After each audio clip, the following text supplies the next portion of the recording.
And welcome to Group Chat. I am Justin Verrier, and joining me, as always, Rob Mahoney, Big Waz. Guys, I think we had yesterday, on Wednesday, just a cornucopia of banter topics that just popped up over the NBA internets. Here's what I have on a list that I've prepared for you today.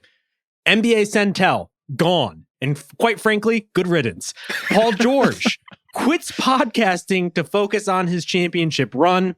The Nets did a Letterboxd top 4, which was premium content. Love that. Yep.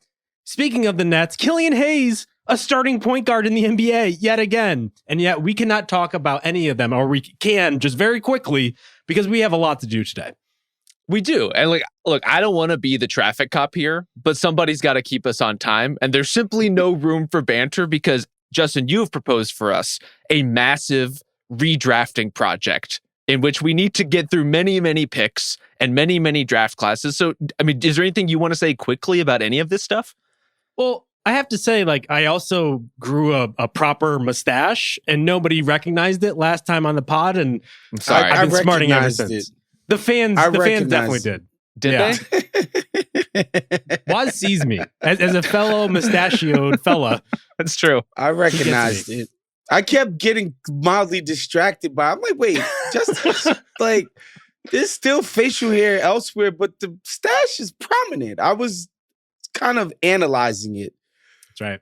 Guys, I was just saying we don't have time for banter, and it includes mustache banter. We got to keep it moving. No Centel, no Letterboxd, no Killian Hayes, no mustaches.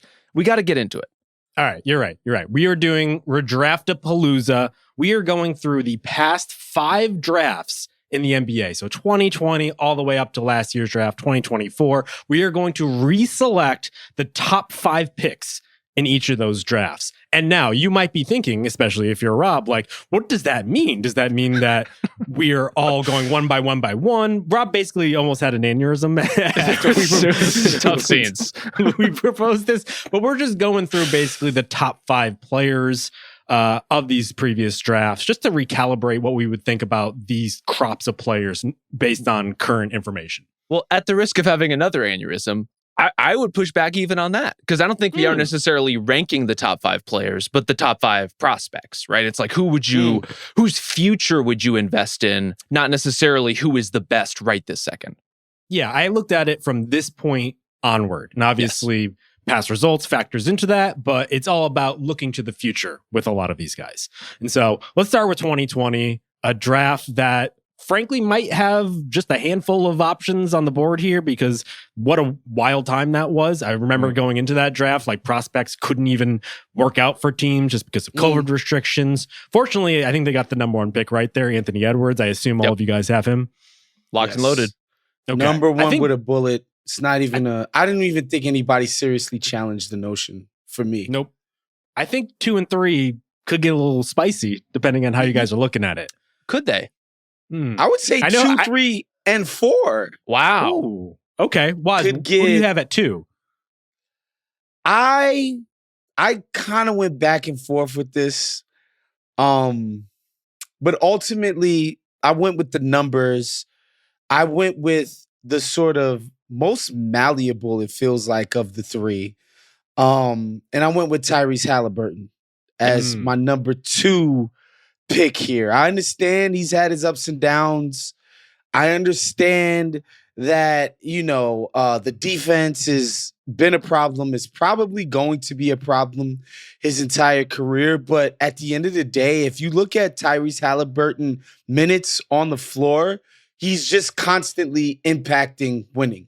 There's no every single empirical data point that you can pull up. This guy impacts winning when he's on the floor. As much as I may love the next 2 guys on my list, Halliburton is my number 2, but it didn't come without any trepidation. Yeah, not a shocker that I also have Tyrese Halliburton number 2. But Justin, as the foremost Tyrese Halliburton skeptic, could you bring yourself to put him at number 2?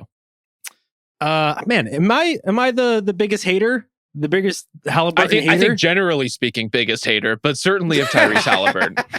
That's hurtful. I just have opinions. I did not put him at 2. I went LaMelo Ball. Because here's what I'm thinking. If you had just switched those guys right now, are the Pacers worse? I know that like Ball basically plays in a big top over there in Charlotte where he's taking like 12 threes a game at this point. He's doing the whole thing like almost like the lackadaisical lazy man's three where he's not even like moving his feet at this point. But I think he's an incredible playmaker, just like Halliburton. Good shooter, even though the percentages aren't good this year. It's a lot of like pretty similar sort of offensive engines. I kind of like LaMelo Ball as more of like his reads and just as an athlete. So I would go Ball at 2. Wow. I mean, this is where you've boxed me in because as you know, I am a LaMelo Ball defender. And so I don't have the constitution to really pick apart the playmaking aspects of his game. But I do think Tyrese Halliburton at this stage in his career is just a fundamentally more serious basketball player. And the ups that Woz was describing and the ups and downs that Halliburton has gone through are so substantial, right? Like this is good, productive, winning results from what Tyrese Halliburton has done so far. And so honestly, I understand it. Like I see the vision with LaMelo. He's clearly my number 3. I don't know where you landed on LaMelo was. But it was very interesting to me, Justin, that we were just in a top 100 meeting the other day debating the finer points specifically of LaMelo versus Tyrese Maxey, who that to me is the 3-4 debate here. I have Tyrese Halliburton number 2, LaMelo number 3, Maxey number 4. Woz, where did you net at on those? So I ended up going Maxey 3 and LaMelo 4. And again, I can understand LaMelo over Halliburton specifically because they kind of play more similarly in terms of like they both want to get up and down. They both basically only want to shoot threes. Like they're not going to do this like sort of pull up to whatever. Both of them try to get into their floater game. So it's either threes or floater games. Neither one of them are just getting to the cup and finishing oversized. That's not a thing that either one of those guys tend to do. So there's like a lot of similarities. But like Rob, I just think Halliburton is a more sound decision maker, particularly in the half court.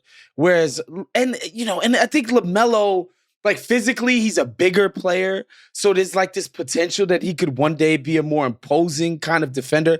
I have a hard time believing this guy's ever going to become some ace, like cares about defense for real on a possession-to-possession basis kind of guy. And that's why I ultimately dinged him and put Maxey ahead of him because, and people could say it's recent bias, whatever, but like Maxey was a dominant playoff player at times last year. Like I've seen him against playoff defenses put in dominant fourth quarter clutch down the stretch performances in a way that I just highly value in terms of having seen him do that.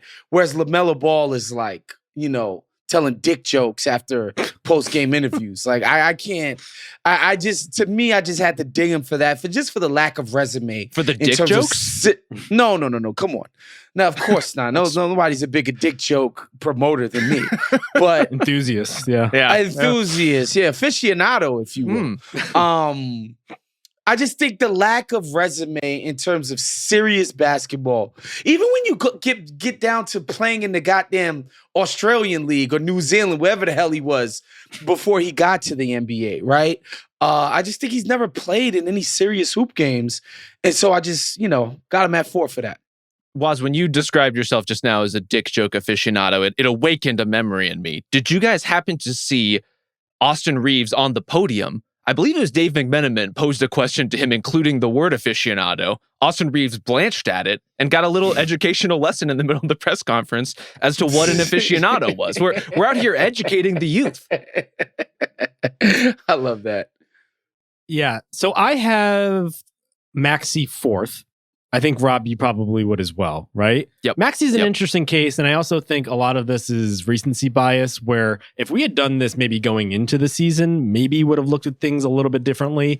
I love Maxey. He's a bullet. Like, I compared him to moving around the court like almost like an electric car where he just kind of hovers around. He gets from end to end so quickly. And his shooting just keeps getting more diverse. I would say it almost feels like each season is a challenge to himself to take more of a step back and to take more threes. The percentages are obviously down. I think the question is Maxey ultimately the guy you put around your guy rather than being the guy? Like, I think that both LaMelo and Halliburton have proven to be like the go-to offensive engines for their teams. I think Maxey has shown this year, and it's not like I don't want to ding him because he's still a very good player. It just feels like he needs an Embiid to play off of in order to be his best version. It does make sense. And that's not taking anything away from him or his game. And I think it's where the LaMelo debate specifically gets so interesting. Because we may get into LaMelo's career deep into his prime and say he can kind of only play as the guy with the ball in his hands. He has some off-ball skill. He certainly can spot up for threes. Like, he cuts, he rebounds, he does some other things. But ultimately, LaMelo is going to be the guy driving a lot of stuff. And if he is that kind of player, but for teams that never go anywhere, what is that worth relative to Tyrese Maxey, who could end up as a really high-end number 2 option, who, if we're, debating Halliburton versus LaMelo versus Maxey, Maxey's probably the best half-court player of those 3 because he can play off of other stars so well. And so, I really value that kind of skill set. I really value the guys who have games that are amenable to playing alongside other high-level players.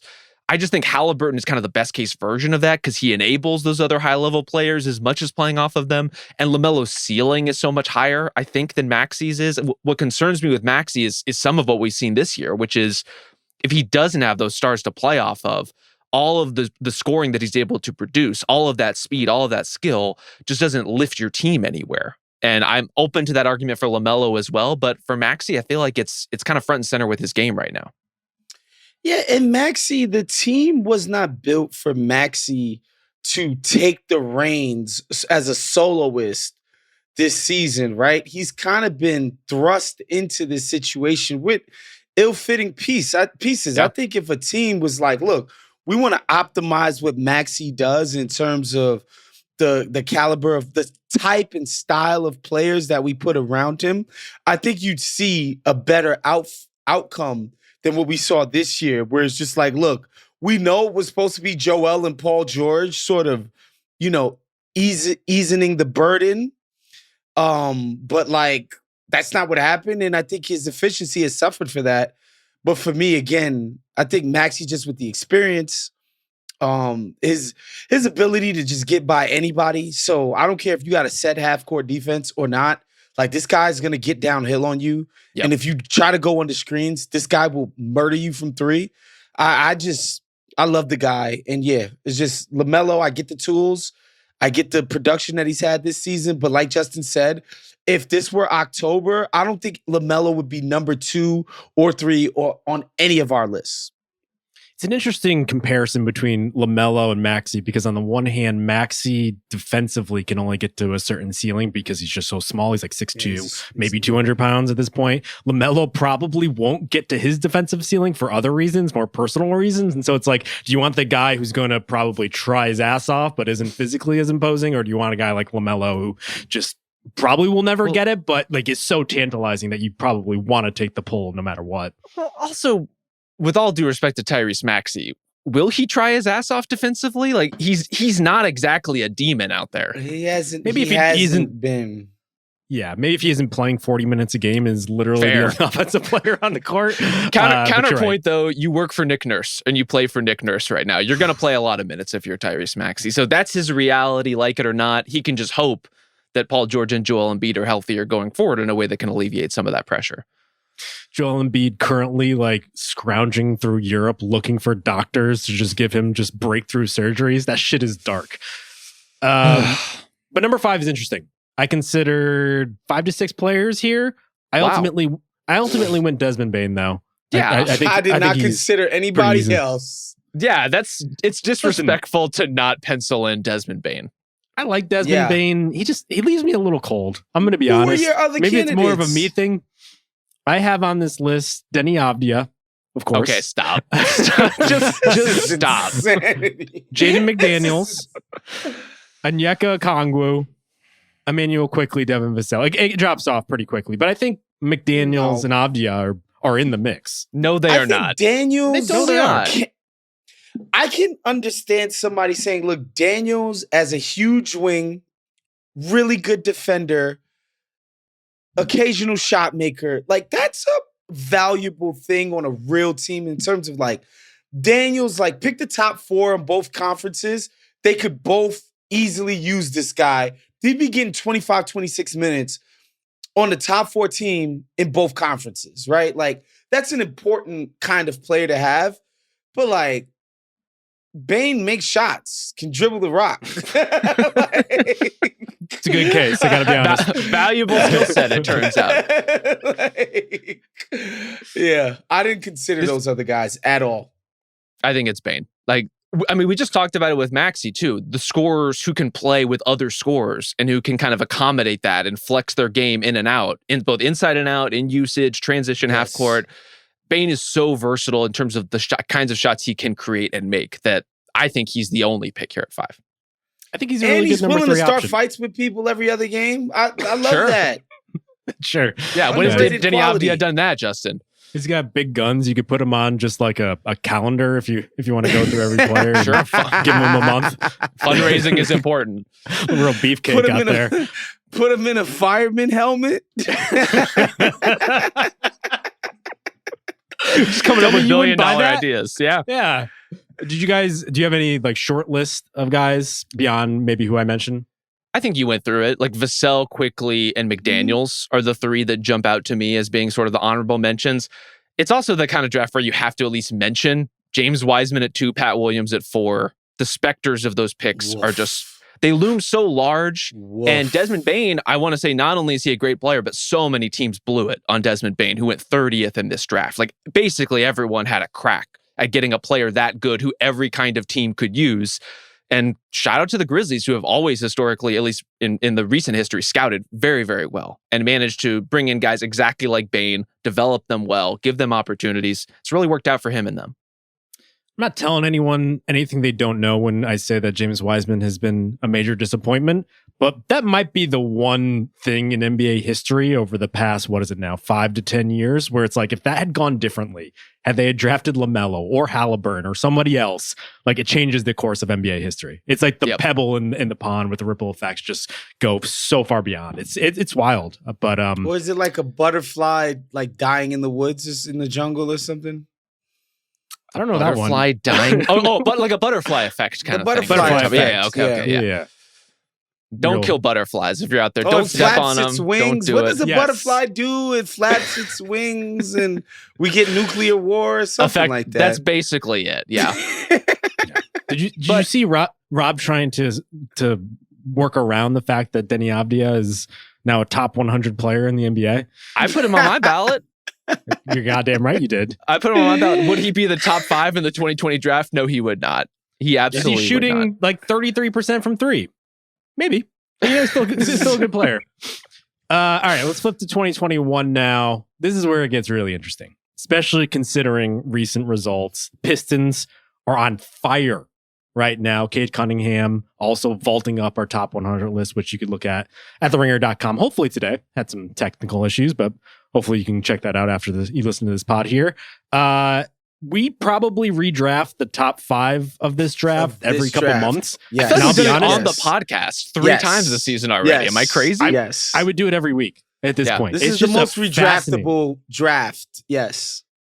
It's just because they're all very good players in their own right, but they're not so good and so far away. There's no Wemby type of player where there's a clear-cut 1 or even 2 or even 3. There's just like, there's so much depth to this draft class, which also gets lost in the mix because the top is so prominent and good. Like Aaron Wiggins is in this draft. That's just like a really good player everybody would want to have. Like Austin Reeves didn't get drafted in this draft. That's a very good player who apparently is learning new things about vocabulary in addition to NBA basketball on the fly.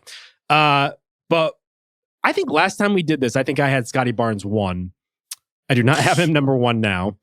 Waz, who do you have at the top of your board? Cade Cunningham. It's not even close. Not even close. No, I think it's close. It's not even close. It's not even close for me. Because at the end of the day, as much as I love Evan Mobley, you have to have the ball in your hands. And this guy, yes, you do. It's the most important thing. Put it like this. Evan Mobley could become the greatest version of himself that we envision for this kid.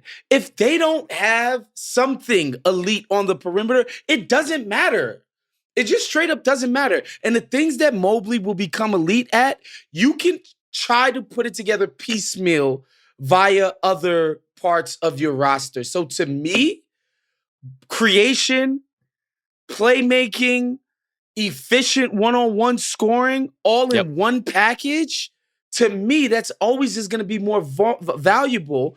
Yes, even more so than an all-world defender, rim protector, switchable. I get it. It's a beautiful piece to have, but you got the name of the game is freaking who scores the most points, man. And you need offense is just more valuable than defense. Like, there's just no two ways about it. I know we want to be like all high and mighty and, we believe in both sides of the ball and we want to reward the hard workers. I feel it. I have those instincts. But Cade, man, he's showing you he's a primo dynamite creator. And to me, I put that over every other sort of NBA skill set. I agree on the value of that skill set. I think where I disagree a little bit, and this is me making the argument. I love Cade Cunningham. He's a really good player. He's number 2 on my list right behind. Just smoked the Celtics, okay?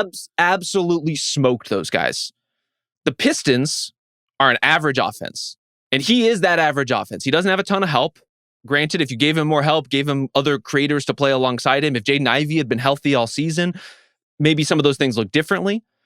But in his role, which is a high usage role, he's one of the least efficient 20-plus point scorers in the league. And as far as the guys getting up shots, he does not get to the rim very consistently. He does not draw fouls at the level that the best scorers do.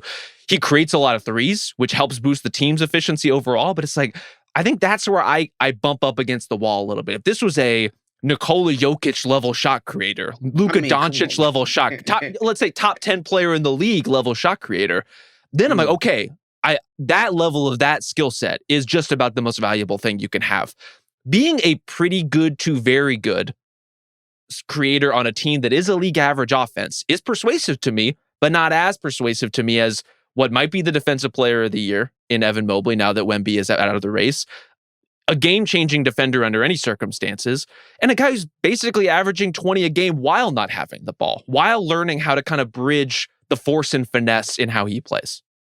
So we should be transparent here that I believe Saturday, this most recent Saturday at like 9:00 a.m., Rob sent us a sizzle reel of Evan Mobley's offense. It's like I was just eating my cereal out of the ball, out of the bowl, like watching cartoons, and Rob's like, "Look at this, motherfuckers!" I just wanted you to have some entertainment. I wanted to bring you into my world at 9 a.m. on Saturday morning. I have to be honest, though.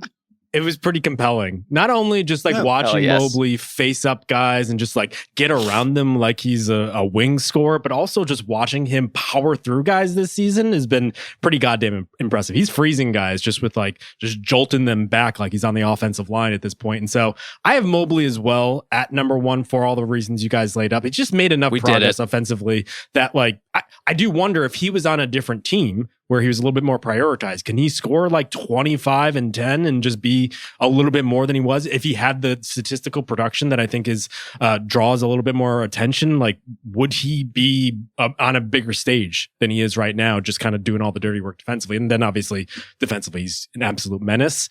I disagree slightly with Cade, though. I hear you when you're saying like, oh, he's not a Luka level creator, but he's like one of the best. He's guys. really good. Yeah, he's it's 20 and 10 at this point, which is like somehow become diminished at a certain point. Like, but I just think he's been very good. And we should talk about the Pistons overall. We were talking about the Celtics game and how they blew them out. And I turned that game on in the second quarter and they were winning. Celtics and I think the biggest they did come back, but I think the biggest testament to what the Pistons have done this season is that I wasn't surprised that the Pistons were up in that game. They've completely changed who they were. This is a team that lost the most games in NBA history last season. They've completely turned things around. I mean, they're fun. They're rock solid. They are a playoff caliber team through and through. And it is Cade's playmaking that gets them there. Like I don't want to diminish what he's doing because, again, he is clearly, if not one, then two. For me, it's just like if we're comparing the highest level defensive play against the highest level offensive play, I don't know that he's quite meeting that threshold for the highest level offensive play. I think he's really good, but there's a reason he's kind of among the lesser all-stars who are making the team and not the first guys on the list with a bullet. Yeah, I think Cade, and, I might have been a little bit effusive in his offensive, especially creating his own shot. I don't think he's where he's ultimately going to be. I'm just saying this year, he's shown an ability to attack one-on-one that people kind of questioned whether he even had. And now, again, another thing he's improving upon is just his looking for his shot coming off of the pick and roll. Like, I think in the past, it was more of looking for that pass, but now he's looking for the shot, getting guys, sort of in jail, putting them on his hip. He's just so, and I do think I'm projecting a bit in terms of, I think he's going to ultimately get to being like a really efficient offensive scorer. He's not there yet in terms of the peak efficiency. I just think, man, going into this season, the idea that this team would be average or above average on offense, I don't think any of us could have predicted. Granted, they won like 14 games last year. At one point, lost 30 in a row. I just think it's been amazing, the turnaround. I think it's so obviously driven by this guy having the ball all the freaking time. And so for me, yeah, like I said, as the teammates get better, as the context get better, as the management has a better feel for what exactly you need around, I was about to say Luka, but Luka's the person that I think of. Yeah. Not just in terms of his style, but like Dallas kind of like trial and error of the kinds of guys we want to. Do we want a guy that handles the ball a lot? Or should Luka just be heliocentric? Does he need the defensive-minded big, or should we have a Moxie Kleber type? Like them sort of figuring out how to optimize Luka the best, and it coalescing last year. And like, look, he has a breaking Kyrie on ball handling, and the rest of it is just defensive craziness. Yeah, I wonder if Detroit will figure out how to fully optimize Cade's individual talents and how that might, impact his impact. I think they will. And we're already seeing them try new things, evolve, finally get some real spacing around him. It's not amazing, but Cade has basically turned Malik Beasley into a flamethrower. I think they are the single most prolific. Yeah, I wanted to talk to you about Malik Beasley today. That's all I'm willing to say about him at this time. Cade, he's like their second best player right now. It's honestly insane. An incredible turn of events from Malik Beasley, who I have been highly skeptical of over the years. Cade to Malik Beasley is the most prolific 3-point combination in the league. The entire league. Absolutely. This is a tough week for you. You had Rui Hachimura just playing on another level. I don't know why you think the Rui thing is new. When you were down on Rui. I was down on the trade when the Lakers made it, but he's proven since he's been a Laker that he's a real player. Like, that's what happens sometimes. I wish we could just like go back on the tape like we were doing the Gruden grinder sort of things. Like, could we show Rob talking about Rui Hachimura in the playoffs in 2022, please? Yeah, my contention was... What are you seeing here, Rob? That he's not a Nikola Jokic stopper. That was my contention both then and now.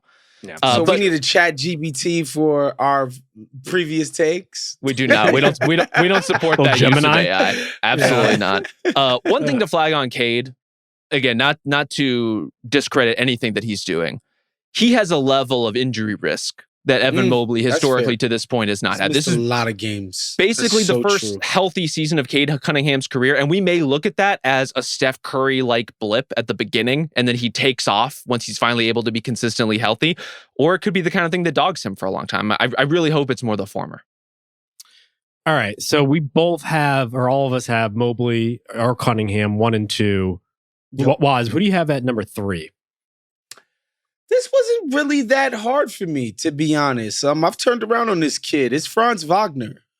He's my number 3. I think the shot coming back or coming around or whatever we're calling what's happened to the shot this year has been very encouraging. It sucked that he had to miss that big chunk with the injuries, but like he looks like a freaking menace. You can't stop this guy from going downhill.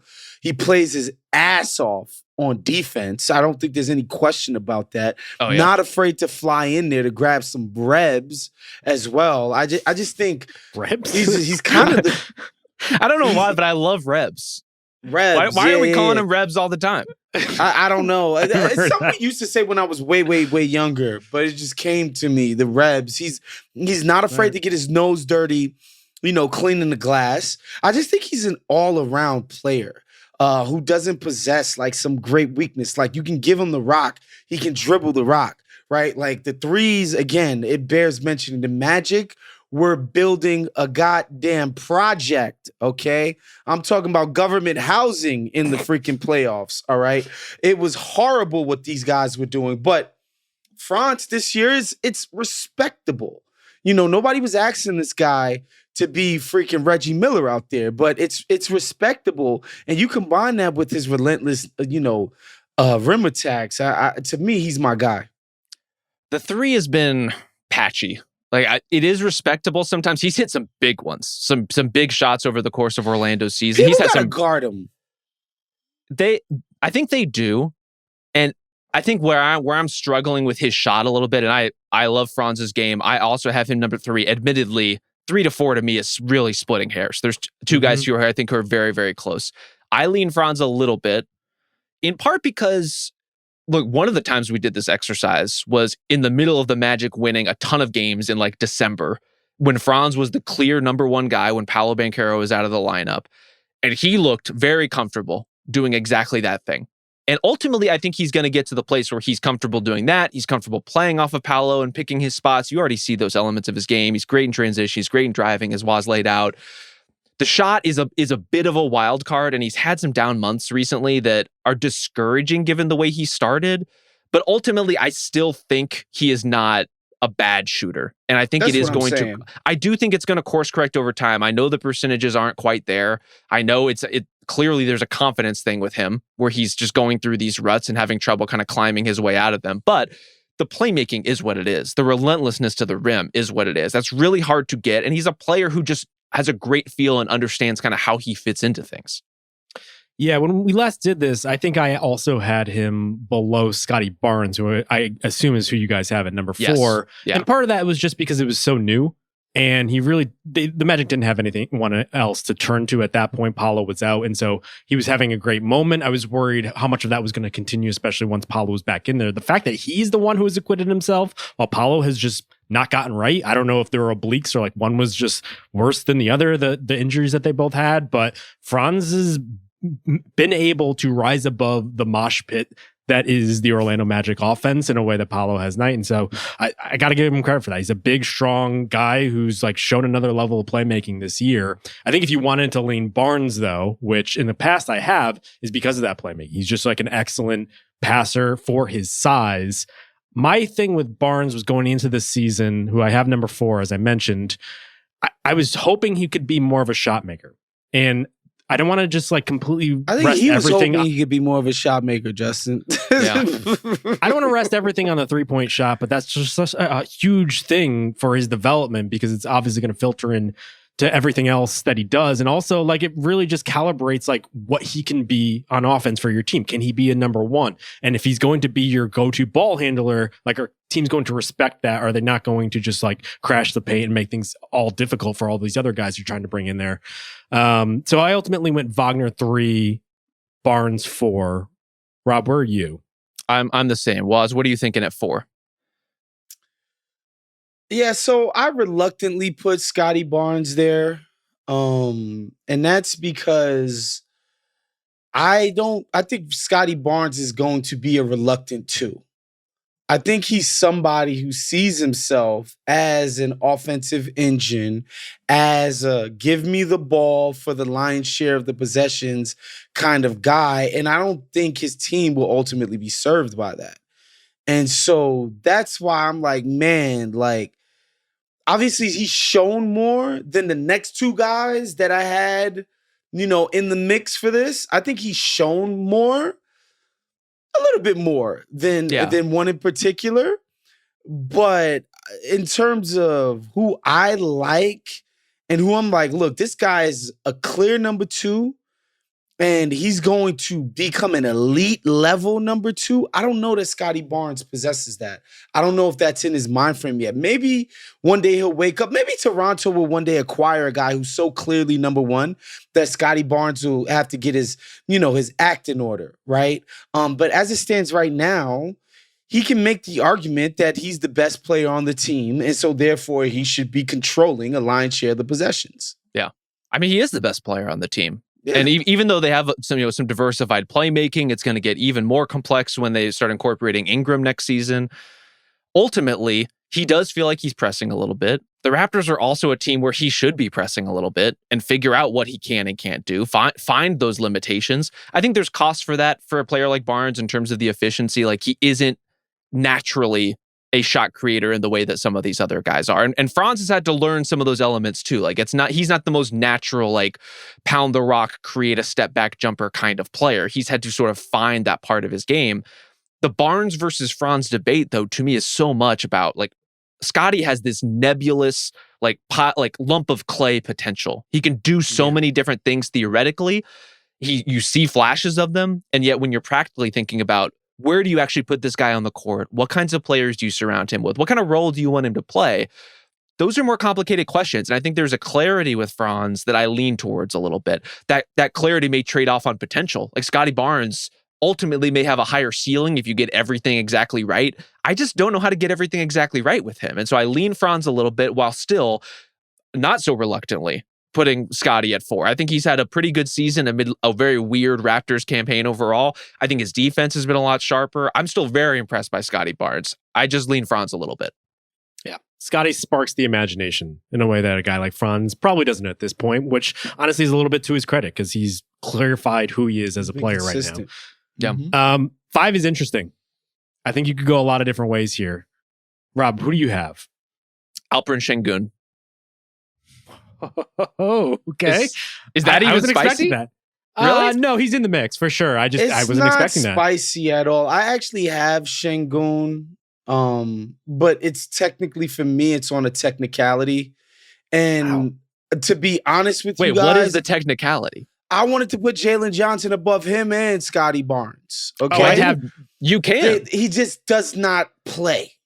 He's missed so many freaking games the last 2 years. If this guy would have played, call it 68 games the last 2 years, he's absolutely my number 4 here for sure.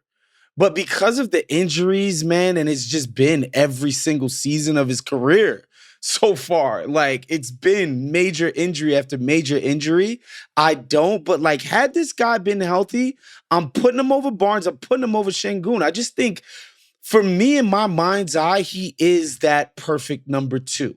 He will protect your paint when needed. He will be a vertical spacer. Like, as much as we love Scotty Barnes, he's not a vertical spacer. He's not a threat for the lobs.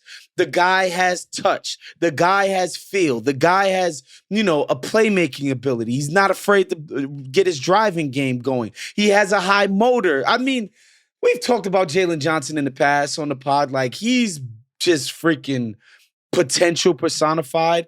But to be fair to Scotty and Şengün, these guys have just put it on the floor, man, consistently. Yep. Basically, since the day they got put on the court, these guys have, especially rookie seasons, they overachieved like hell, those two. And to now, both guys, max contract guys and deserving of it. They made my list, but God, I wanted to put Jalen Johnson in there so badly. I feel like Şengün might be a little underrated at this point. And I think you're right. Just the track record that he has kind of done it for at least 3 seasons at this point.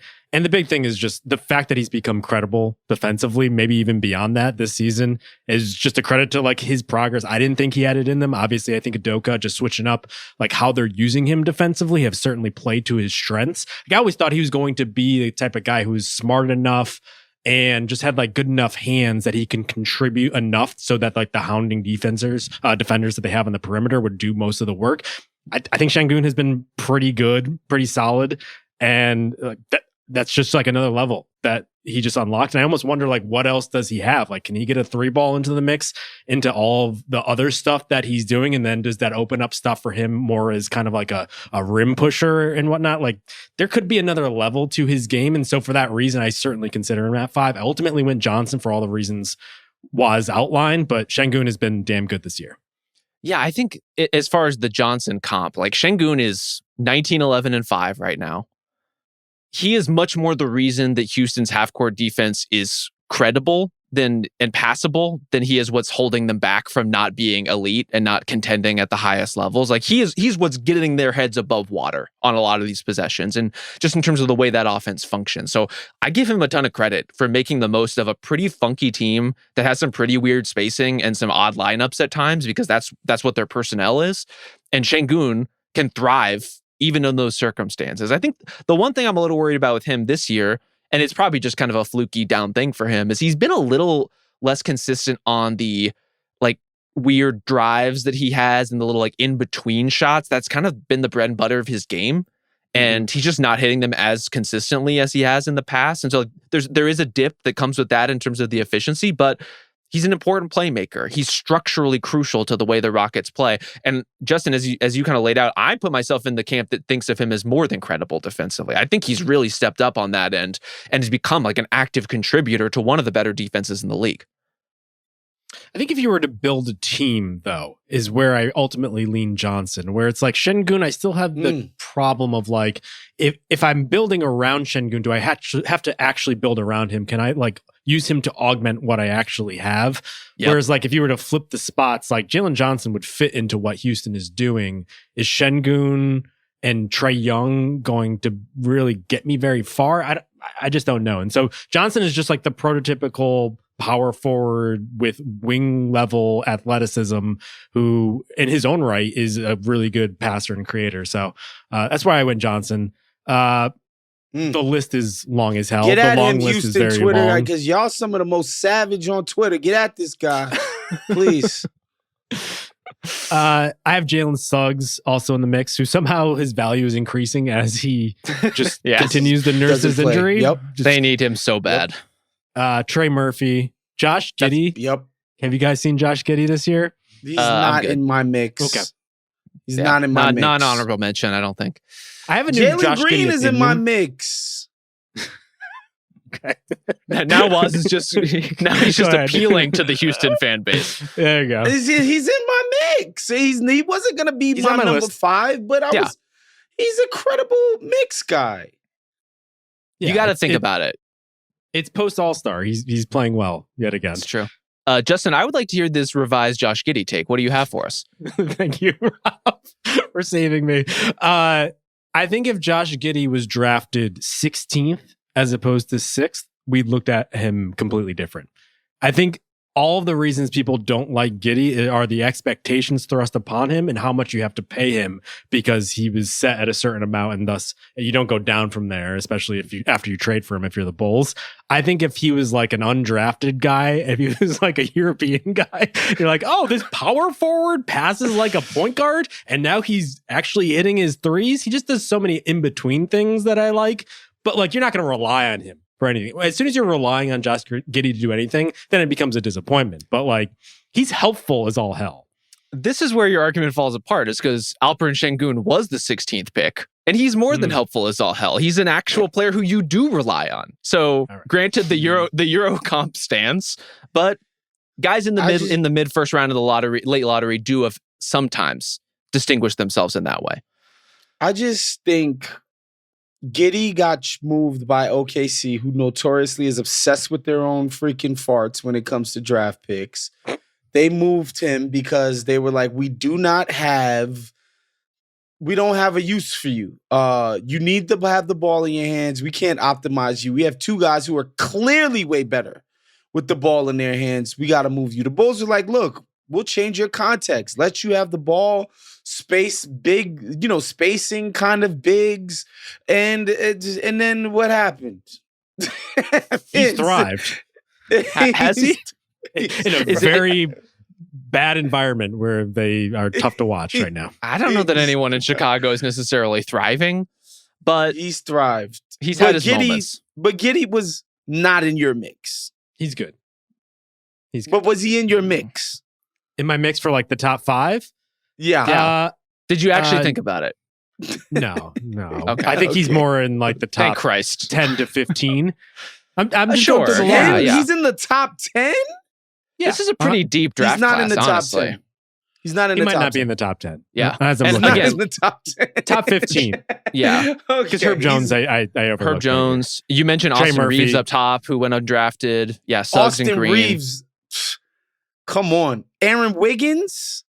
I mean, I'd rather Giddey than Wiggins. Although Wiggins is obviously a better role player. You I rather think- get it yeah. than Kuminga? Yeah, well, yeah, that's an interesting one.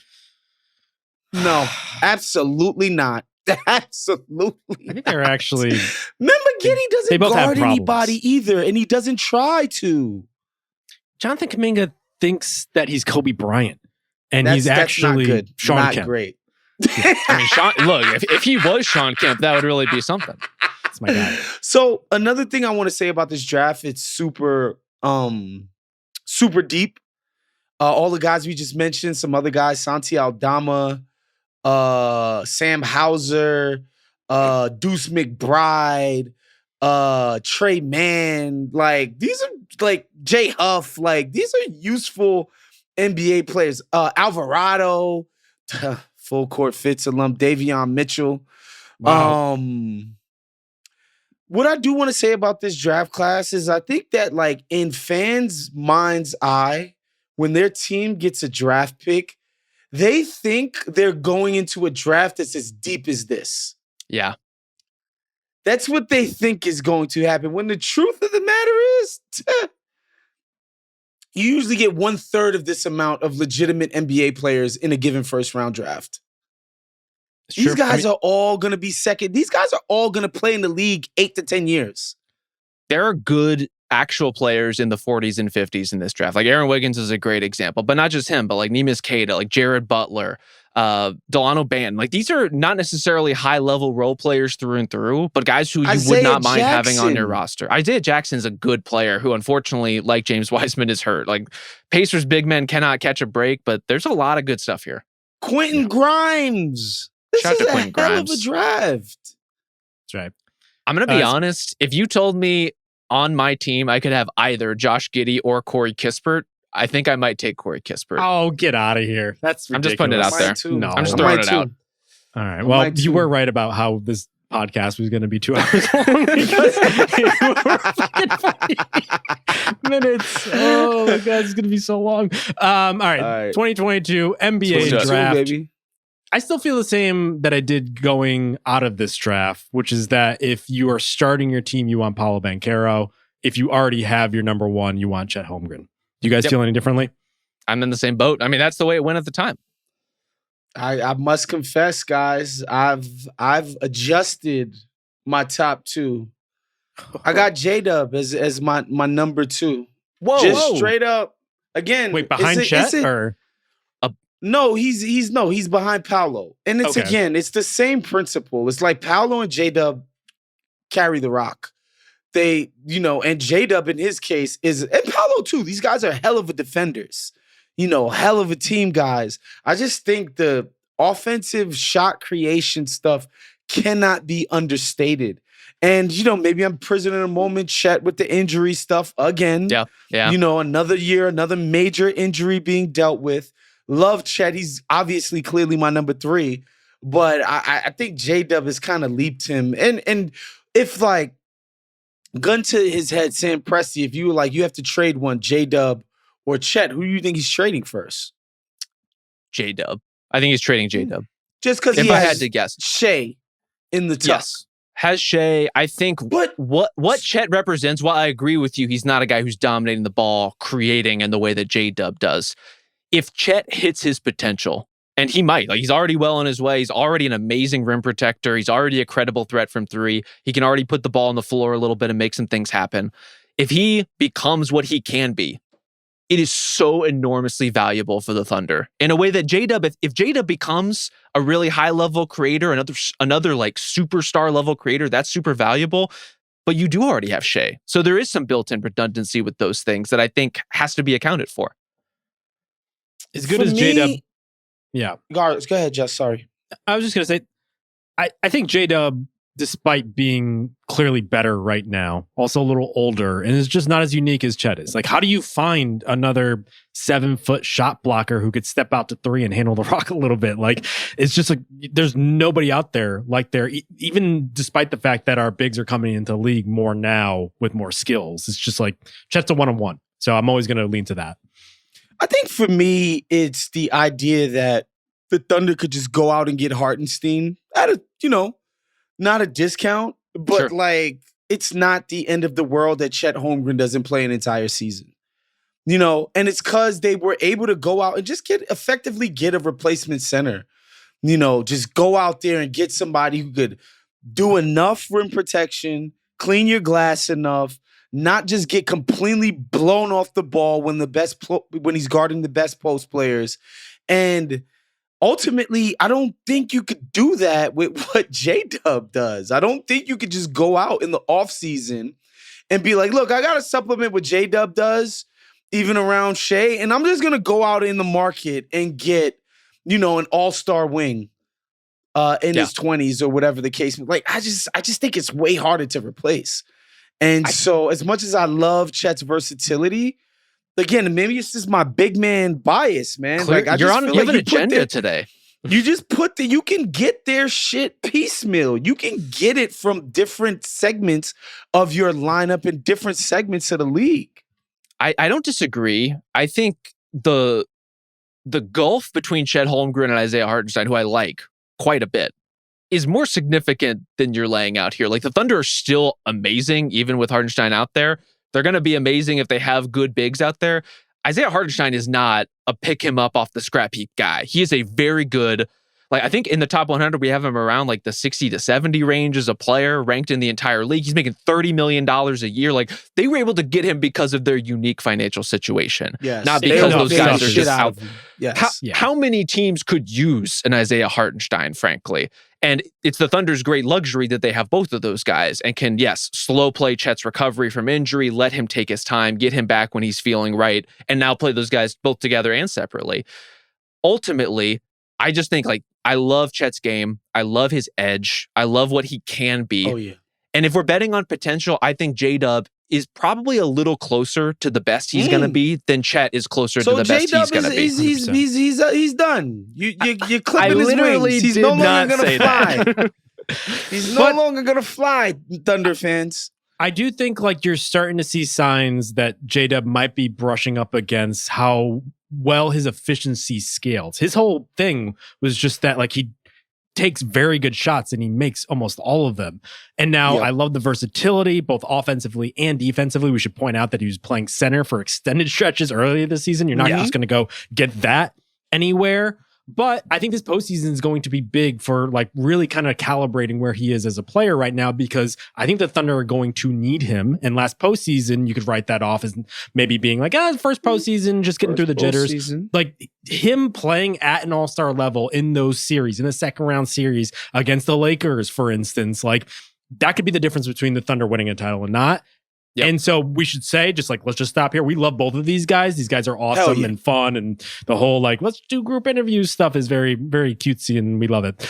You don't. But I do think you've railed against it many times on this podcast. I'm not gonna lie. I've come over to the Justin side. No. The group interview dynamic is just it's become shticky to me. It's camp at this point. The one they did very theater kid to me at this point. Putting towels on Nick Gallo, who's just a great sport, was a good bit. See that, but that's an actual bit. They're not just hanging out is not a bit. But anyway. We love these guys. I would just put Holmgren slightly ahead of J-Dub. So I think behind these three guys is where it gets well, let's stop there. Let's iron out who our top three are individually, because I don't think we ever actually lay that out. I am Paolo, Chet, J-Dub. Paolo, J-Dub, Chet. Okay. And Justin, what do you have? Same as Rob. Paolo, Chet, J-Dub. Okay. And I want to talk about Paolo a little bit before we move on, because he's having a down season. Yes. He's really struggled with the spacing in Orlando. Has not been able to get to his spots very effectively, settling for a lot of tough mid-range looks. Mm-hmm. I am still a believer. It takes a little bit of imagination to get there right now with the way that Orlando is spacing the floor. But I think he can be efficient enough to be a true superstar when he gets the benefit of that spacing. It's not dissimilar in some ways from Cade last year to Cade this year. Like, you put some guys who can actually knock down shots around him, all of a sudden those lanes are clear. All of a sudden the game makes a lot more sense. Like, he has a good feel. There's so many things that he has in terms of the fundamentals of his style and skill set that I believe in and that you can't teach. I just think he's not good enough right now to overcome the limitations of the Magic offense. Yeah, in some ways, he's a victim of his own uniqueness in that you just want to empower him to be the best version of the ball handler, the kind of like bigger LeBron type that he is. Not LeBron, but just like certainly in that mold is just like a big playmaker. But you've seen, to Rob's point, when he doesn't have the requisite shooting around him, when Franz isn't popping in the way that he has this season, he just struggles a bit. The turnovers mount up. The inefficiency has been pretty stark at times. Like we talked about it with Cade. Like, Paolo is still struggling to get through that level of scoring. And so I bet on the talent every single time. Like, if anything, he just looks like he's popping more as an athlete as he's like honing his body in NBA systems. But you're right. He has been disappointing this year. And so that's obviously a factor. But still number one, at least for me. Like, he is still that kind of talent and that kind of guy. What do you guys have at 4? Because I think this is when it gets a little interesting. Yeah, what were you thinking, Woz? It seemed like the 4-5 was heavy on your mind. It is. I'm still Keegan Murray.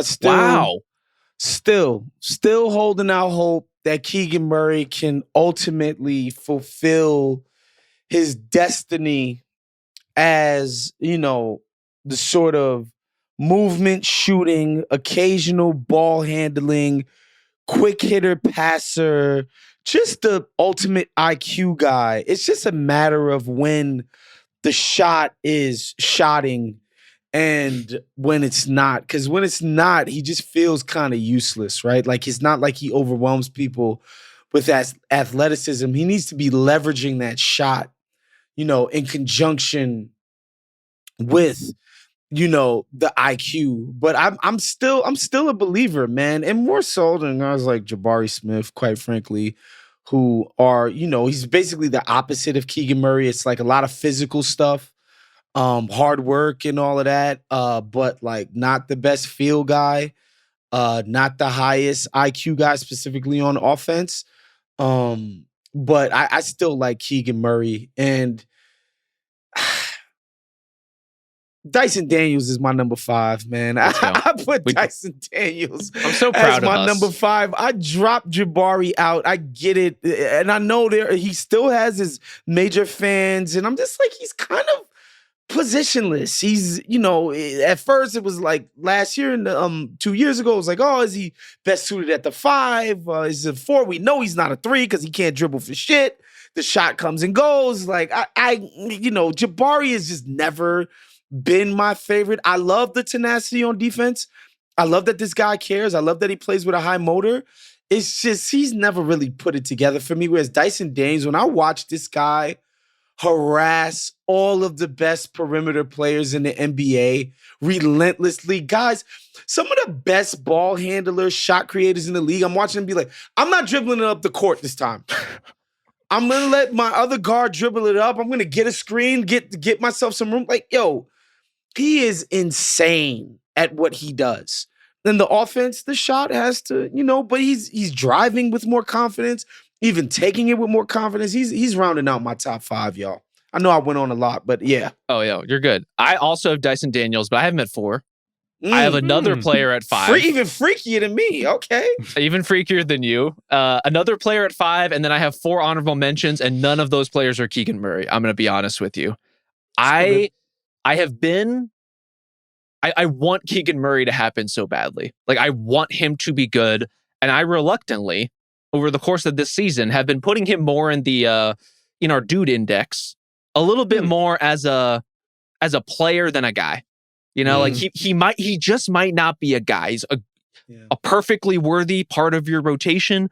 The shot is going to come and go. The defense, I think overall, is pretty solid. His size is helpful. The ball handling, everything you mentioned was like, I want that to be a cohesive skill set more than it is. And sometimes it's just you get these bits and pieces from him, but not the whole deal. And I'm still kind of waiting for the whole deal. Listen, this ain't the California Classic out here. Like, I know he shot it very well at Summer League, but it just hasn't translated to NBA games for whatever reason. It looks good.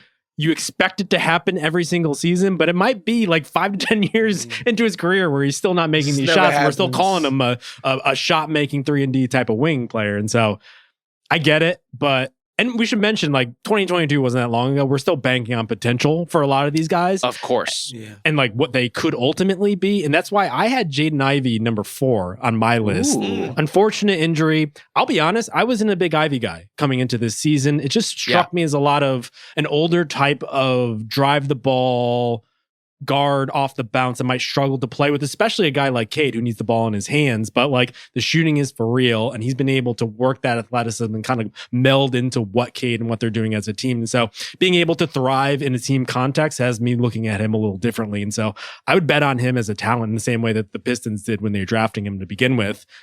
Then it gets pretty interesting pretty quickly. I had 2 guys in the mix here. I had Dyson Daniels, who I will agree is the better player right now. The steals are absolutely incredible. Insane. Defensively.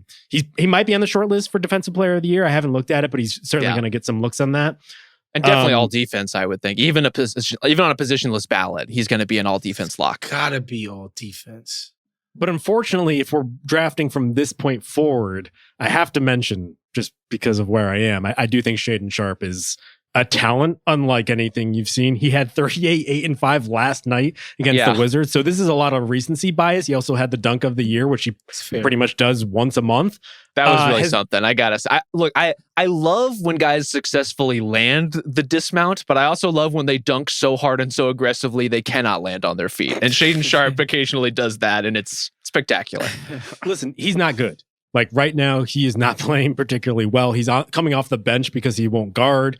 And he's just kind of been a mess where he's just wishy-washy by nature. It's tough to really spur him to really give a shit. And I do think that's the difference, though, between him being like an all-star caliber player and being what he has been thus far, which is just like a disappointing athlete project type, because he leaps better than probably most players in the NBA, and he has a shot. 2 things that, like, if you're to draw up like a perfect scoring wing, you would want both of those things. And so I get it, not right now, but I bet on that all the time, because if you could just like speak to him, if someone could just like get in his face and yell at him about sandwiches and stuff, like something good could happen. So I'm betting on him. Or perhaps trade him to Los Angeles.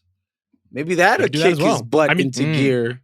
Yeah. And get him to start taking things more seriously. What I do like about Justin's what I do like about Justin's picks is that outside of our top 3, in terms of the rest of the people that I was considering, Shaedon Sharpe and Jaden Ivey are the only 2 guys who I've ever seen overwhelm NBA defenses with their talent. Yep. You know, like sometimes like Jaden Ivey's talent just pops off the screen where he has the ball at the 3-point line. One dribble, he's at the rim, and he left the dude that was in front of him in the dust. That is like, you know, that's the kind of stuff that makes you into NBA, that just vaults you to NBA superstardom when you can harness it on a consistent basis. And the same with Shaedon Sharpe, where it's like he's combining athleticism with this deep ass range every now and again in a way that just, you know, it just looks like something made in the lab. It's just, you know, especially for Sharpe, it's just so inconsistent, man. This guy is just so up and down. And watching Dyson Daniels guard for a whole year has kind of made me into a bit of a cult member. Well, welcome. The Kool-Aid is being poured for all Dyson Daniels cult members, returning and prospective. We're here for you. I really like Jaden Ivey. I think that is an inspired pick, and especially as we're saying, relative to this stage of the redraft, could be an out-and-out star by the time all is said and done. Like, does have that burst, does have that talent, and I think gets it in a way that Shaedon Sharpe has not yet gotten it. And I worry about that with Shaedon, to be honest with you. I worry about how narrow his game can be. I clearly worry about the defense. I just see a guy who like has not established a firm understanding of what he's supposed to be doing in an NBA context yet. And maybe he'll either get that or he'll become so talented he doesn't have to get that, like so productive and so undeniable he doesn't have to get it. I would love either of those results, but I just don't see either of them being super likely right now. And so I'm not betting against Shaden Sharp, but I'm betting on someone who's a little more stable and a little more reliable. And so at 5, I have Walker Kessler, who was the 22nd pick in the draft, who I think is going to be the anchor of a top 10 defense sooner than later. Basically, as soon as the Jazz decide they want to compete for something and he is their starting center, they will be a credible defense. And I do put a lot of stock in that. I do put in this sort of like choose your destiny situation between either Ivy or Shaden Sharp, or I would say the rest of the players you're looking at as far as honorable mentions are mostly other bigs. It's mostly like Jalen Duren, Mark Williams, who we've talked about the caveats with him a lot over the course of the last few months. You can throw Christian Brown in there. Tari Eason, I think, is deserving of a look, but even as someone who is a huge Eason booster, his Peyton injuries. Watson, Benedict Mathurin. A lot of great players in this got draft. A sniff, for sure. Andrew Nemhard, maybe Max Christie breaks through this group at some point if his career really takes off. But I like what Kessler gives you as a rim protector, where he's not a Chet level guy as far as defending the basket, but as far as prospects go, maybe one of the next in line. Yep. Those are the names I had down for honorable mentions too. Let's flip to 2023 now. Number 1. This is a tough one. Amen Thompson. Just kidding. Number 1, Victor Wembanyama next. Number 2, Amen Thompson next. Yes. Is anybody going to make an argument to the contrary? Look. I think it's closer than you think. I was a Brandon Miller fiend, as you guys know. Watched one SEC tournament game and declared myself an expert. And, he hasn't disabused me of that since coming into the league. Like, I love his game. I just think Amen Thompson with the athleticism plus the feel and the IQ plus the motor, he's got to be my number 2. Here's the case for Miller. I know exactly what he is probably going to be in the NBA. Like the Paul George comps, which were played for laughs ad nauseum, were obviously true. Like he just has that sort of ease about him moving around the court. He has good vision, we hope, down the road. And the shooting translated immediately. Right now, I think you're at a down for him just because he's playing in these funhouse mirror offenses with Charlotte where he's taking 11 threes a game, which is just stretches efficient to the point where like no one's going to shoot particularly well when you're just basically changing your game at that point. I think he's going to be a 2-way guy who is going to be a good scorer. And frankly, like I could see Charlotte pivoting to him being their number 1 and trading LaMelo down the road. But unfortunately, did you pick him over Amen Thompson? I was considering it, and then I turned on the Rockets game last night. And I was like, God damn, Amen's fucking good. Thank you, Woz. It's just, I mean, we should point out. I feel you. Yeah. Amen is at like peak fervor. Everyone's frothing at the mouth right now. And so how can you not? So yeah. But this is a pro Brandon Miller podcast. And it has been such a bummer that he's been out with that wrist injury. I think it's season ending, if I'm not mistaken. I think he had surgery on it.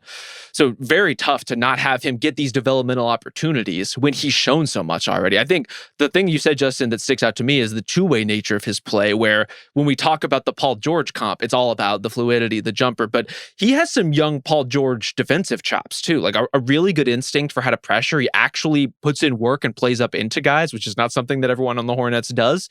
And so I love where Brandon Miller could go from here. I just can't even imagine where Amen Thompson can go from here. And that is that's a thrill. Well, I think that is the debate, though. Like, are we going to get to the point where what is Amen offensively? Right now, it's thrilling because he could be absolutely anything. But like, let's say they trade for KD next year.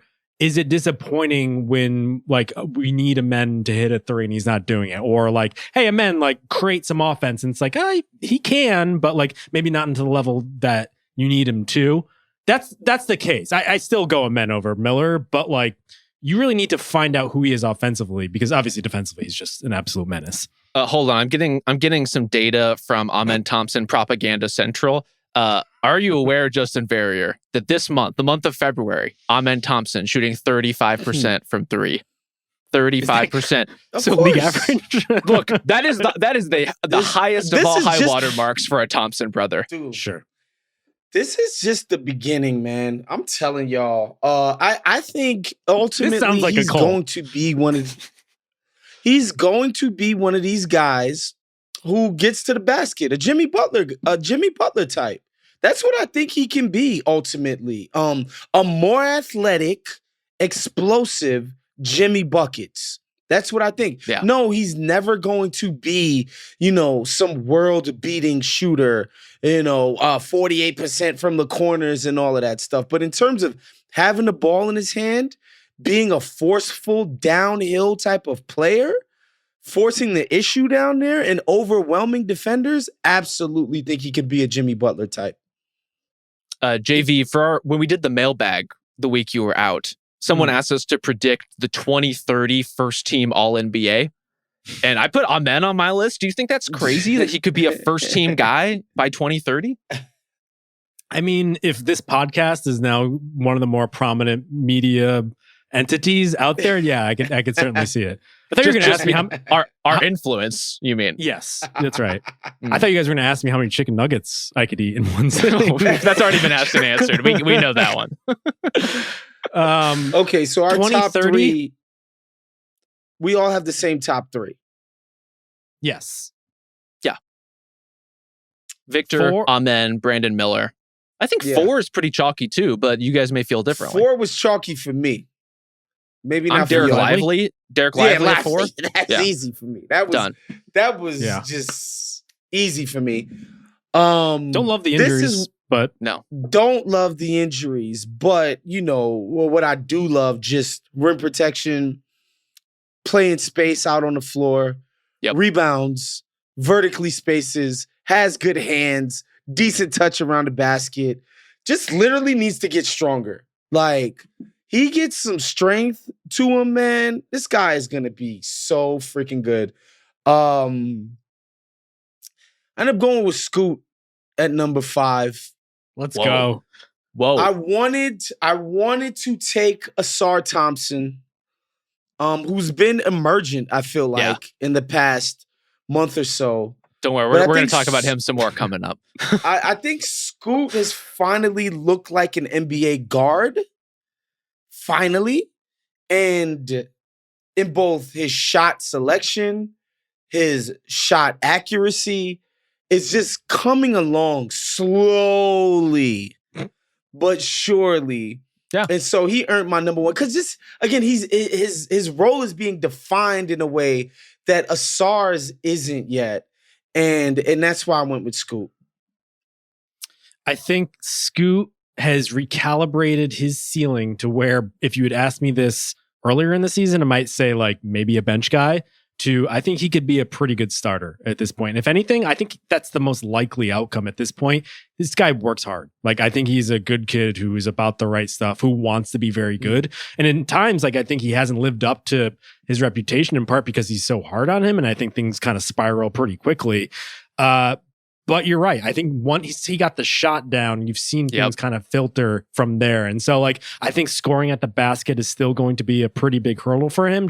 But he's even like learning new angles and finding crafty ways to get around that. It's almost like he realized that he's not going to be an above the rim sort of guy, the type of athlete that I think a lot of us expected him to be. But he's already gotten that. And if anything, his fall from grace is almost like hammered that home to the point where he's now solving some of those things maybe a little bit more quickly than you expect. And so I see a lot of, this is the ceiling, but like a Mike Conley type of like kind of trajectory for him. If you looked at Mike Conley coming into the league, 19-year-old speed demon who really took a while, his second contract, to figure everything out. I could see that as being maybe like the mold for Scoot down the road, where he's like cerebral fringe all-star on a good year, but ultimately is just like a good solid guard you want to orchestrate your offense.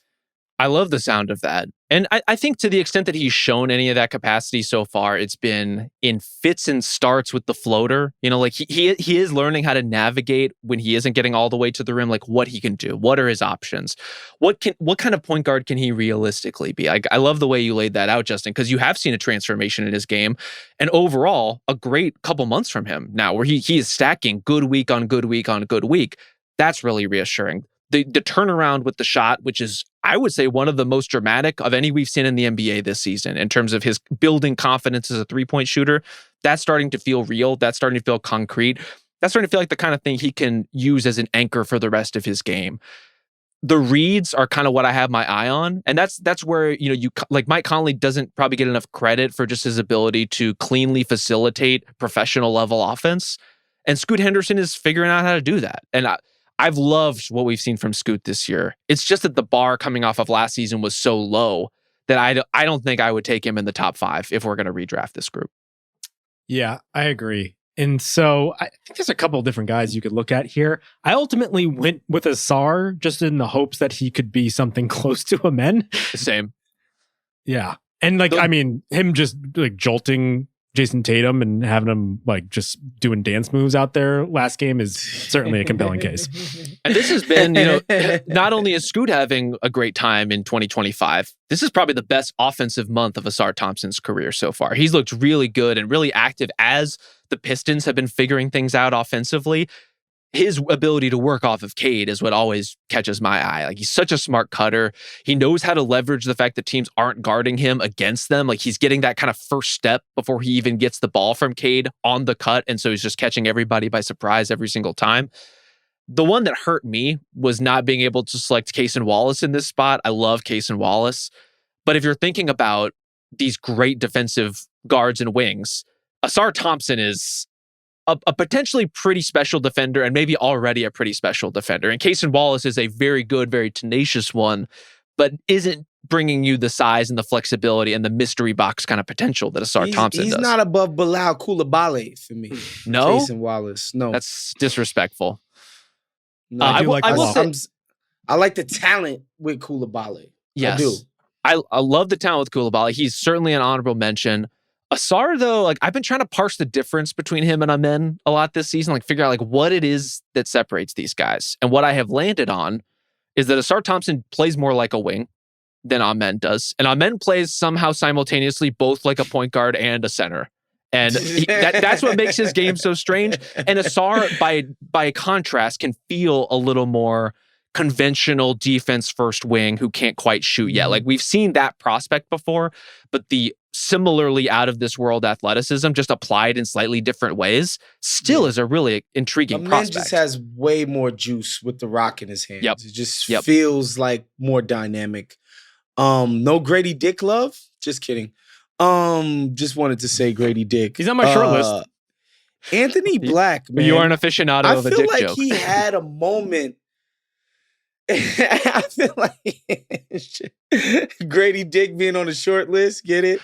I feel like Anthony Black had a moment 8 months ago where, Orlando felt ascendant. I mean, Orlando get him like 3 months ago. All these young guys and it's fizzled. Are you still excited about Anthony Black?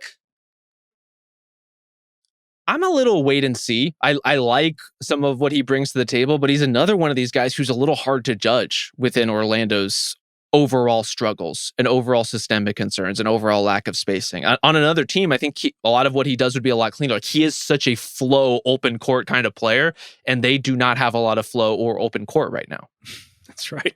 Yeah, I think he would be the type of player that every team would love to have. Unfortunately, the Magic are not going to give him up. If anything, they're going to sign him to an extension that actually decreases and has a team option on the end of it in the very near future. And so, if anything, like, he's going to be trapped in sort of the boxes that we see him now, where I think he's going to be a terror defensively. But like, what is he offensively? Probably just a good playmaker whose shooting will probably always kind of frustrate you because it's not on the level where it needs to be.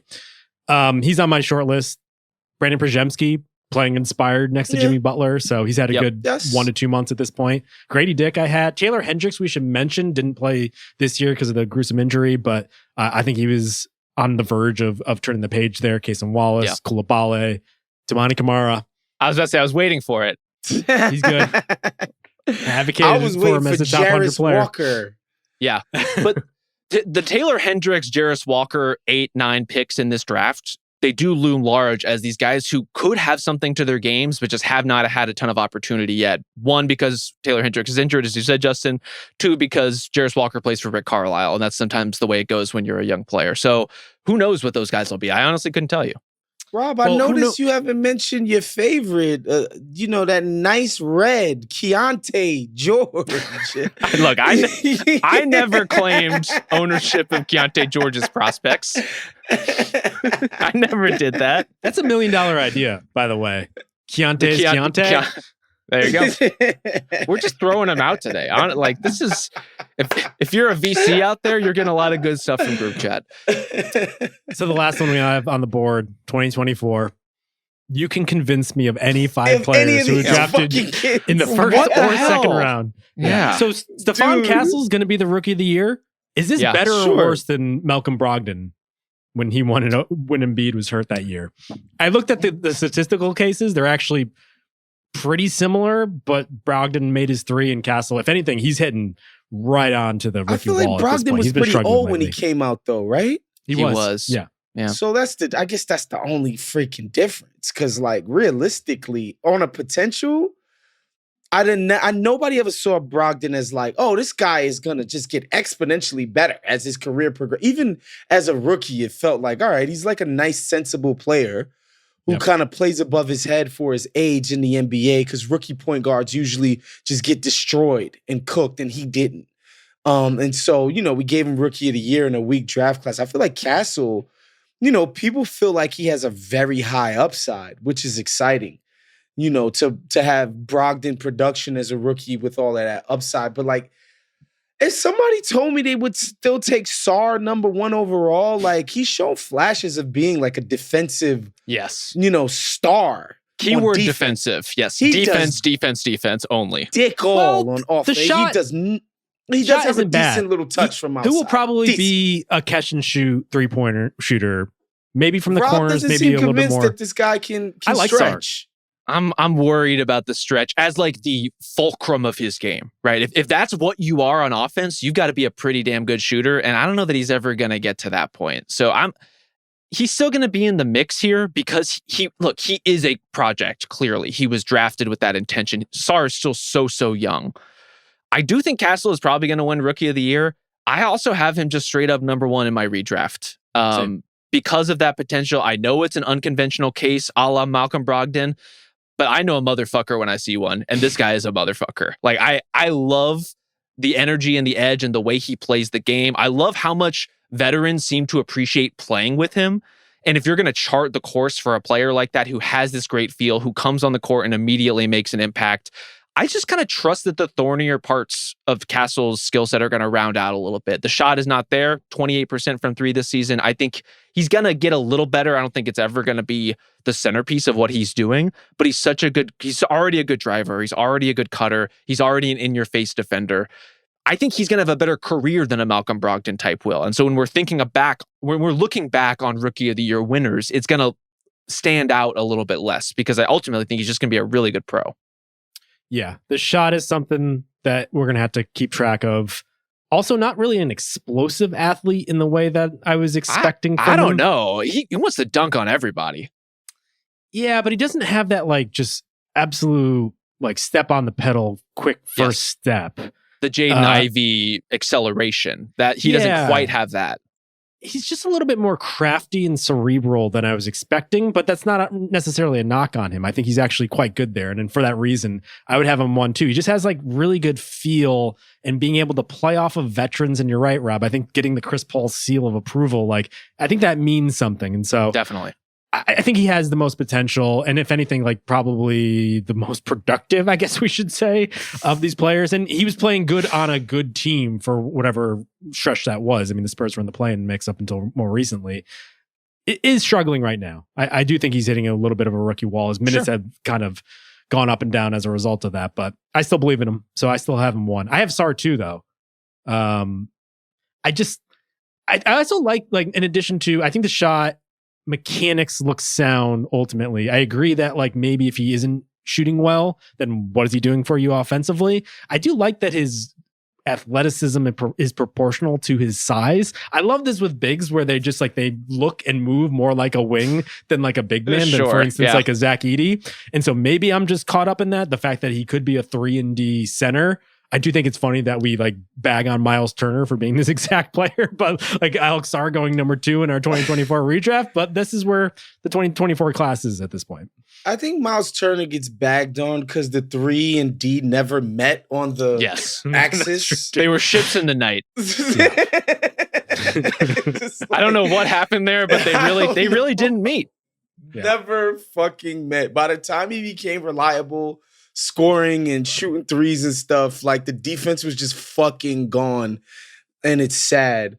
So yeah, Sarr and Castle, everybody's top 2. Reed Shepard's still my number 3. I do not have Sarr in the top 2. Oh, wow. You don't? Oh, you don't have? Wow, Rob hates Sarr. I don't hate him. Look, there are just some guys who you see, especially bigs. Just hates crepes. on the contrary, I have Zachary Reselecting at number 2. So I'm all about it. I'm just going for a different region. I'm going for a different variety. I'm going for that beef bourguignon, you know? Like I'm out here in a different way. Speaking of can't make their threes, sell us on Zach. He has been making his threes lately, which is I think part of the case, right? A little bit of 32%. So like for 2 weeks, he's been making threes. Yeah, look, it's a meaningful improvement. If we're talking about rookies, they're always going to be small sample sizes. This month, he's shooting 45% from 3. He's really coming on stronger. That it's gonna look. He's not a 45% 3-point shooter yet. Yes. What I believe in with Zachary Reselecting, in a way that I don't with Alex Sarr, is the tools in the floor game, the feel. Like he's a guy who understands how to play in space, who understands how to work opposite not just people like Trae Young, but people like Jalen Johnson. The overall way that he fits into a team context makes sense to me and feels like something that you can build out from when you're talking about putting lineups together. Alex Sarr could be a very high-level defender at some point. He's already like a pretty good shot challenger, pretty decent enough rim protector. If I dare say so. That's honestly the trajectory that he needs, but he is even softer inside right now than Evan Mobley was coming into the league. And to be that soft in terms of finishing when you are that athletic, plus have pretty lacking feel in terms of how to play the game. He is a 19-year-old. I don't expect him to be terribly sophisticated. I just think with Sarr, like I don't see a lot from him in terms of what he can be offensively. And if you're a big and that's who you are, I see a guy who can get played off the floor. I see a guy who can be a potential liability if he doesn't start putting those things together. So he's still in my 5. I just don't have him in the top 2. I see it with Reselecting. I think what's funny is that I assumed he had this like crazy wingspan. I was like, oh, it must be like 7'2", 7'3". But the truth is he's just lanky. And so it looks like he's actually like 6'8" with a 6'10" wingspan, if that. He just plays hard. I think defensively, he's a giant wing who will in the future hopefully be guarding your second best player while Dyson takes the first guy. Yeah. I think he's going to shoot well. If you could put Reselecting's approach in Shaedon Sharp's body and skill set, you'd have I would take your approach at this point with Shaedon. It becomes more, I have the beholder from there. I have Klingon at 3, who needs to get in better shape. I know. Well, unfortunately, the Blazers have drafted highly in the best 3 drafts. That's true. It's basically their all-star moment here. The block percentage is absolutely incredible. He's basically Mark Keaton at this point. And I also think, unlike Edie, who I assume Rob has, I just do not. like. Oh, really? Interesting. I do not. I just like the way Klingon can play more within the free-flowing nature of an offense. Like, I do think the handoff stuff we were talking about before with Hartenstein, like, I think that could be his future. And I also like him as a locker room guy. Like, there could have been an issue with him and Ayton and Robert Williams all fighting for minutes, but I think he's like just like a fun-loving, good guy to be around. And so I think the size plus the feel plus that has me at number 3. I like Klingon. I don't mind this at all. I think he is Klingon too. Among the big prospects. I do like him better than Zach Edey. I do like what he can ultimately be. And the reason Edey isn't on my list is when I watch him play, have the distinct feeling that this is never a guy you're going to want to play more than 20 to 25 minutes a game on a good team. And so if that's the case, am I taking you with a top 5 pick with everything that we know now? He's never going to have the stamina, dude. The stamina, the fouls, the defensive, defending in space, all those things are problems for him. Yeah, he got I think the space stuff is just, he's winded. Yeah. When he runs up and down as hard as he can 2 times in a row or 3 times in a row, it's just like, bro, he's sucking wind out there. And to be fair, Klingon has that issue as well. Like, for sure, does put on a lot of weight, and so at this, especially with like you see him out there with that big bulky knee brace, you're like getting a little worried. But I think long term, he's also like 2 years younger, so there's theoretical upside there. I don't know. I just like him in a team concept more than I do like Edie. You're right, Rob. It just seems like Edie, you have to be a little bit more intentional about how you use him. He feels like a specialist. And that's okay. And like a perfectly valid part of the Grizzlies rotation, but that's because they're a team that has options. And if I'm drafting at this stage in the draft, I want players who are going to make my life as a coach or a general manager easier, who are going to open things up for me. And I don't think Zach Edey does that. Yeah. From there, I have Jared McCain, who obviously is out for the year, but has an elite tool, which separates him from basically everybody else in this draft class. Small. I think the defensive issues are going to be a thing there, but yeah, I think I have McCain 4, and then I have Ricochet at 5. Okay. So I went Ricochet at 5, McCain at 4 for me. Reed Shepherd, still holding on to my Reed Shepherd stock. I'm not abandoning him like y'all. Wait, where are you putting Reed Shepherd? He's my number 3. Reed Shepherd's still at 3. Still at number 3. He can't get off the bench in Houston, but I still believe Castle, Sarr. Okay. I want to ask this about Reed Shepherd, which is, didn't Jared McCain just come in and be the player we thought Reed Shepherd was going to be? And if so, why wouldn't you just take Jared McCain? That's fair. Jared, you know what? You're right. Switch them up. Jared McCain 3, Reed Shepherd 4. You're right about that. I am also not closing the book on Reed Shepherd's career, but knowing how easily he can be targeted, and it was like the second he stepped on the floor for the Rockets in any minutes, even garbage time, people are going right at him every time, and he can't hold up to that right now. That concerns me. His inability to find his shot, I'm not super worried about. I think he's going to get there offensively. I think he's going to be a good player, but I'm not taking him in the top 5. I do have Jared McCain as well. I also have Jalen Wells, who it is a risk-averse pick. I thought about him. But in a draft like this, maybe you should avert some risk. Like, maybe you should steer around these projects and these guys who need so much to make their games work. Jalen Wells just comes in. He has a lower ceiling, admittedly, and for a top 5 pick, that's not necessarily what you want to be doing. But I know for certain that he is a winning player, and I know for certain that he's going to come in and basically give me good, rock-solid wing minutes and not make any mistakes at all. That's useful to me. So we're 1 hour and 30 minutes into this podcast. Yeah. And just let it rip. Rob, as before we started, was like, should we start with the 2024? You don't think this would have gotten the people going? That would have been a mistake. Jalen Wells, that would have been a mistake, bro. Should we do a whole segment on Jalen Wells versus Jalen Wilson? I don't mind it. I like both those guys. Both have been getting a lot of play on this pod recently. I also want to say, upset of the century, that over the last 2 weeks, I have mentioned Santi Aldama the least of anyone on this podcast. I'm so happy for where we are right now. Yeah, I've been converted. True. The Church of Santi. I will also mention, I kind of like Mattis Bazelis. Yep. He's like 6'10", 6'11". He's just a giant, weird, goofy human who might be like have a little pop to his offensive game. Yeah. I don't know what he is, but yeah. He is the Josh Giddey case you were talking about, which is if he had been drafted in the top 5, I would be worried about the weight of that expectation. But as an 11th pick, he just gets to come in and be goofy and be like exploratory with his game. I think he's going to be good. Yeah. Khalil Ware, I thought about just a giant athlete who I think is going to be something if Miami can sink their teeth into him and have him do a bunch of just dumbbell lifts or whatever they do there. Eve Missy, obviously.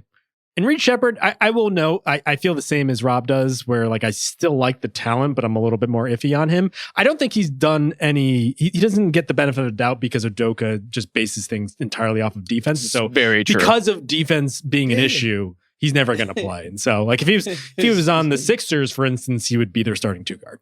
Well, there's just a universe where he got drafted by a lottery team and came in and was just given the keys right out of the gate. They did not give a shit about his ability to hold up defensively, and he put up Rookie of the Year numbers and just won it because I think he does have that potential if you gave him room to establish himself and gain some confidence.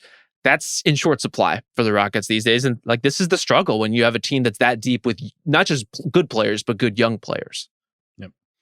All right. Do you guys have anything else you want to say on the past 5 NBA drafts that you did not say in the past 90 minutes? I wish Tijon Salon was good. And maybe he will be, but he is the most like I watch him and I don't see whatever it is that the Hornets saw. So I hope to see that one day. I hope his career really takes off. I'm kind of waiting. You can convince me that like he's been a Terminator this entire time. That like the T3 just sent him back to see if they can infiltrate the NBA system. To sabotage the Hornets? You don't need a Terminator to do that. That's true. Thank you to Eddie Ocampo on production. We'll be back with hopefully a more just totally normal NBA podcast on Monday.